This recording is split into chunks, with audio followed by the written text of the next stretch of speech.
The Pakistan Super League (PSL) is a professional 2020 cricket league in Pakistan.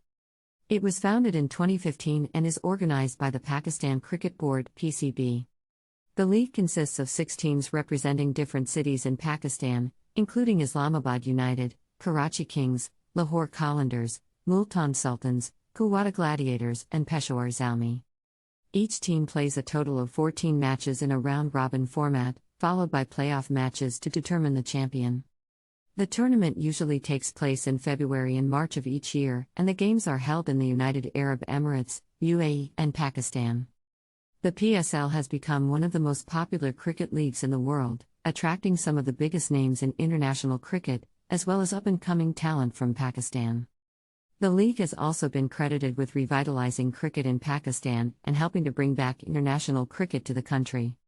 In addition to the on-field action, the PSL is known for its vibrant and passionate fans, as well as its high-energy opening ceremonies and musical performances. Overall, the PSL is an important event in the cricket calendar, and an exciting showcase of the talent and passion of the cricket-loving people of Pakistan.